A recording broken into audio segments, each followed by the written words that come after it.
I had a fight scene in the very first scene in a picture I did with Clint Eastwood. That's when you find out who your friends are. Burt Reynolds finally breaks silence on Clint Walker. Burt Reynolds, born Burton Leon Reynolds Jr., entered the world on February 11, 1936, in Lansing, Michigan, raised under the strict discipline of his father, Burton Milo Reynolds, a tough police chief. When the family later moved to Riviera Beach, Florida, Burt's childhood unfolded under the southern heat, on dusty playing fields, and through a growing passion for sports. At Florida State University, Reynolds quickly rose as a promising halfback. Football wasn't just a game to him, it was his future, the path he believed he was destined to follow. But a sudden knee injury shattered that dream, ending his hopes of going professional before they ever truly began. Lost and unsure, he drifted through junior college and a series of uncertain choices, searching for a new direction. It was during this foggy period that a teacher noticed something unexpected in him, a natural talent for acting. A simple suggestion to try the stage became the turning point that changed his entire life. Yet Reynolds' early years in Hollywood were far from glamorous. In the late 1950s, he took every small role available, appearing in series like Gunsmoke and Riverboat. His rugged looks, deep voice, and cowboy charisma fit the Western genre perfectly, but Hollywood still saw him as just another handsome new face without much promise. Step by step, those tiny roles began shaping the future Burt Reynolds didn't yet know he was building, and somewhere in those early, uncertain years, the quiet connection between Reynolds and Clint Walker first took shape. No headlines, no fanfare. Just the beginning of a story that would one day resurface in ways no one expected. Reynolds's real ascent didn't ignite until the late 1960s. But when it did, it hit Hollywood like a spark catching dry brush. And then came Deliverance, 1972. The film that changed everything. Gone was the playful charm audiences thought they knew. In its place stood a Burt Reynolds who was sharp, fierce, and unervingly authentic. Critics were stunned. Viewers were electrified. That performance didn't just impress people, it forced Hollywood to rethink who Burt Reynolds truly was. Deliverance became both a turning point and a declaration. He wasn't just another charismatic leading man. He was an actor with real dramatic force. The 1970s would soon become the decade of Burt Reynolds. With smash hits like The Longest Yard, 1974, Smokey and the Bandit, 1977, and Hooper, 1978, Reynolds didn't merely join the ranks of movie stars, he defined what a movie star looked like. The mustache, the grin, the unshakable swagger, they weren't quirks, they were cultural icons of American masculinity. Audiences embraced him because he felt familiar, genuine. He could make you laugh, win you over with charm, and then suddenly deliver emotion heavy enough to leave a mark long after the film ended. Comedy and action made him beloved, but it was drama that revealed the true depth beneath the easy smile. Deliverance held its place as one of his most powerful performances, at least until an unexpected comeback years later would challenge even that legacy. In 1997, Burt Reynolds shocked Hollywood once more with Boogie Nights, delivering a performance many still regard as one of the greatest of his entire career. As Jack Horner, the complicated adult film director torn between mentorship and moral compromise, Reynolds unveiled a depth and maturity few expected from him. The role earned him an Academy Award nomination for Best Supporting Actor and became the shining milestone of his late career resurgence. But behind the charm, the swagger, and the unforgettable characters lay a life far messier than the spotlight ever revealed. Financial missteps, risky investments, and career detours began to chip away at the legend he had built. His journey mirrored the heroes and anti-heroes he played, bold, flawed, triumphant, and heartbreakingly human. By the 1980s and 1990s, Reynolds faced some of the darkest moments of his life. A man who once ruled the box office now found himself fighting through a wave of disappointing films, crippling health problems, and ultimately, bankruptcy, a dramatic fall from grace for someone who had seemed untouchable. Yet even at his lowest, Reynolds refused to vanish. He kept pushing forward, sometimes quietly rebuilding, sometimes making bold returns, always carrying the humor, resilience, and humility that had defined him from the very beginning. In his later years, he continued to work steadily, showing up in independent films, stage productions, and television roles that reminded audiences of the magnetic presence he never lost. He even stepped into the role of mentor, guiding younger actors with lessons forged from decades of soaring highs and devastating lows. Burt Reynolds' personal life carried as much drama as any role he ever played. His romances, heartbreaks, and marriages unfolded with the same intensity that defined him on screen. He married twice, each union marking a completely different chapter of his life. His first marriage, in 1963, was to English actress Judy Carne, a period when Reynolds was still fighting for recognition, still clawing his way toward the stardom he would eventually claim. Carne, famous for her sharp wit and vibrant energy on Rowan and Martin's Laugh-In, matched him in ambition and spirit. Their relationship began with heat and youthful momentum, two rising talents chasing futures that felt limitless. But Hollywood is rarely kind to young love. The pressure of early fame, constant work, and two strong personalities slowly eroded the foundation they had built. What started with promise unraveled too quickly, leaving behind lessons, regrets, and emotional scars Reynolds carried long after the marriage ended. And the next chapter, especially the one involving his high-profile marriage to Loni Anderson, would prove even more complicated. Years later, Judy Carne revealed in her memoir that their marriage had been far more turbulent than anyone knew, a mix of affection, volatility, and emotional storms neither she nor Reynolds could control. Burt himself eventually acknowledged that the relationship fell apart because he simply wasn't ready, admitting he lacked the maturity to make the marriage last. After only 2 years, they divorced in 1965. Short as it was, the marriage left a lasting mark, shaping Reynolds' understanding of love, responsibility, and the heavy compromises demanded by fame. Though they went their separate ways, he carried a lingering regret, often reflecting that both he and Carne had been too young, too driven, and too consumed by their careers to truly make the relationship survive. More than 2 decades after his first marriage ended, Burt Reynolds once again stepped into the glare of Hollywood matrimony, this time with Loni Anderson, the radiant television superstar beloved for her role as Jennifer Marlowe on WKRP in Cincinnati. When the two married in 1988, the timing felt almost cinematic. Reynolds was still one of Hollywood's most bankable leading men, and Anderson was at the peak of her television fame. To the public, they appeared perfectly matched, two glittering icons whose combined charm, beauty, and celebrity made them look like a fantasy brought to life. Their wedding became a media event of its own, lavish, highly publicized, and closely followed by fans who saw them as one of Hollywood's ultimate golden couples. From the outside, it seemed like the beginning of a storybook romance, the rugged movie titan and the glamorous TV darling joining their worlds in spectacular fashion.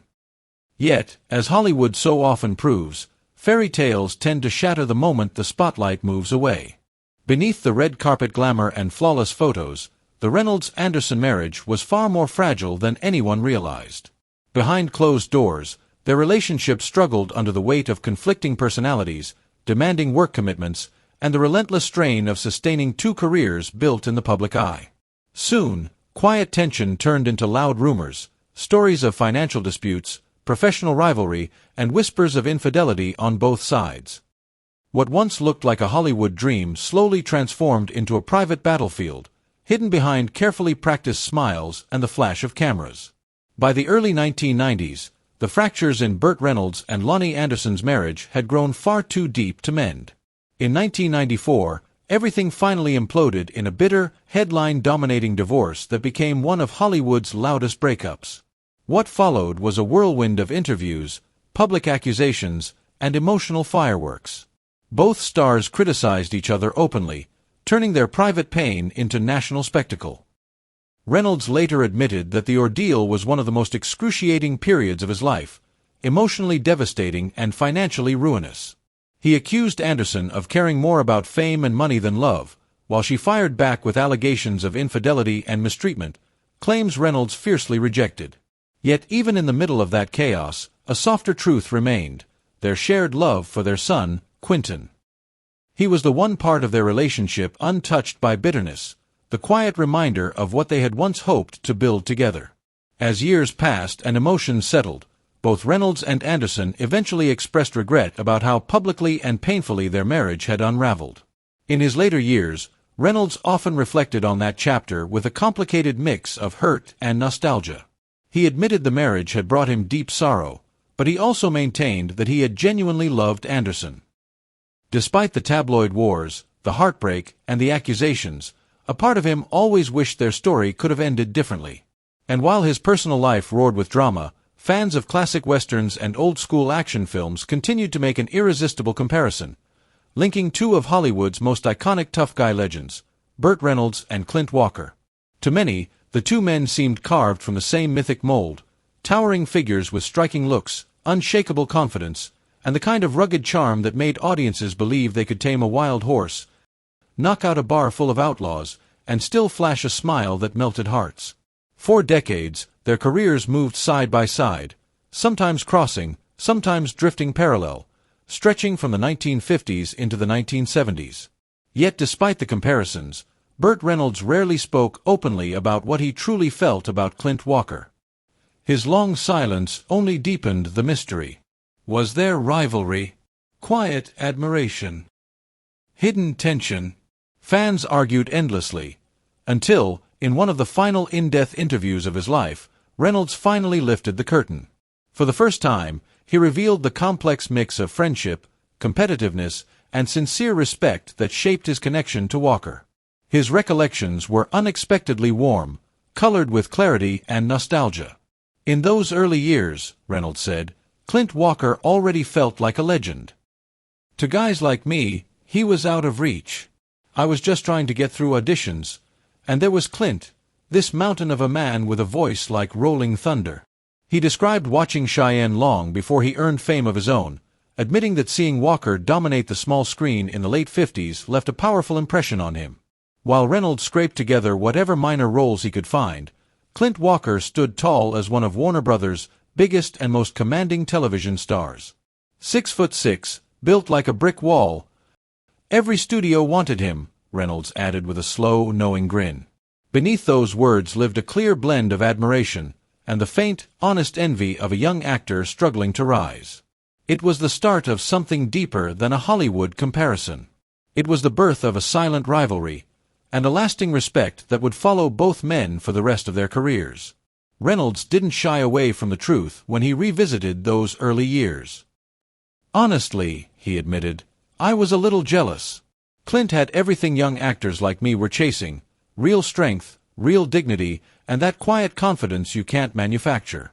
He didn't have to prove anything. He simply was. As he went on, Reynolds's tone softened, turning thoughtful. The admiration he felt ran deeper than most people ever realized. Everyone saw the muscles and the movie star looks, but Clint had a kindness you don't often find in this business. Hollywood can strip people down, make them bitter or cynical, but it never got to him. He stayed grounded. He stayed Clint Walker. And that's something I always admired.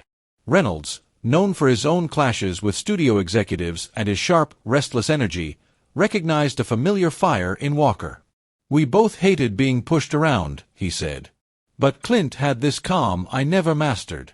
While I'd crack a joke or blow my top, he'd just fix his eyes on you and say exactly what needed to be said. That's real authority, the kind that doesn't need to shout. When the interviewer wondered if they had ever considered working together, Reynolds laughed, a warm, nostalgic laugh. Oh, absolutely. We tossed ideas back and forth for years. We joked about doing a Western. Clint would be the straight-arrow hero, and I'd be the troublemaking deputy who keeps messing things up. It would have been a riot. But timing, he admitted, was never on their side. Every time it almost happened, one of us was already locked into something else. I'd be off doing Smokey and the Bandit, and he'd be somewhere across the globe filming another big adventure. The stars just never lined up for us. And with that, Reynolds drew a vivid picture of two men, two towering figures of their time, connected not only by fame, but by a quiet rivalry, a deep respect, and the kind of unspoken bond only one Western icon can feel for another. He chuckled when remembering how fans spent decades comparing them. People were obsessed with the idea, he said. They'd ask, who'd win in a fight, me or Clint Walker? Then his smile softened into truth. Honestly, If Clint wanted to, he could have folded me in half without even trying. But he never would. That wasn't who he was. His toughness was real, but he didn't need to flash it. You sensed it the moment he stepped into a room. Reynolds recalled the rare moments they crossed paths, award shows, charity events, the polished Hollywood gatherings where conversations often felt scripted. But Clint was the exception. Every time I saw him, he made me feel like we'd been friends forever, Reynolds said. No ego, no posturing. Just genuine kindness. In a place built on illusion, that kind of sincerity stays with you. Clint didn't offer empty small talk. He asked about Burt's family, his life, and meant every word. As Reynolds drifted deeper into reflection, his voice took on a gentle nostalgia. Men like Clint Walker, they belonged to an era of stars we don't see anymore. He was strong, stronger than most, but he carried himself with grace. No scandals, no headlines, no need to chase attention. His presence alone did the talking. He paused then, almost as though admitting something to himself. Truth is, all of us wished we had a little of what Clint had, steady, grounded, impossible to shake. By the time Reynolds shared his final thoughts, he wasn't the swaggering superstar the world remembered, but an older man honoring someone he quietly admired for a lifetime. Clint didn't just play heroes, he murmured. He lived like one. Clint Walker was truly singular. When he passed, Hollywood didn't just lose a cowboy, it lost a rare kind of man. I was proud to know him, Reynolds once said. Even in small ways. And in a rare moment of openness, he confessed something deeper still. He admired Clint far more than he ever admitted. And if heaven exists, he liked to imagine Clint riding across it, tall, steady, and unforgettable, just as everyone remembered him. Reynolds's story reached its final chapter decades after his heyday, yet his passing carried the weight of an era ending. Burt Reynolds died on September 6, 2018, at Jupiter Medical Center in Florida, the victim of a fatal heart attack at the age of 82. For many, the news felt like the closing of a door on American cinema's golden icon, the man who once shaped an entire generation's idea of charm, toughness, and effortless charisma. Those close to him knew the struggle had been long in coming. His health had faltered over the years, especially after the major heart surgery he underwent in 2010. Still, Reynolds refused to drift away from the craft that defined him. Even in his final days, he spoke about upcoming roles with the spark of someone just beginning his career, not a legend with 60 years behind him. His death stunned fans across the globe. Millions had watched him tear down highways in Smokey and the Bandit, brave the wilderness in Deliverance, and rise again with powerful grace in Boogie Nights. That he passed away quietly in the peaceful Florida town he loved felt strangely fitting, a man who once lived under blinding Hollywood lights finding rest far from the noise. Reynolds had asked for a simple private farewell, and that wish was honored. For a star who once dominated every screen, he chose to leave the world quietly, without spectacle.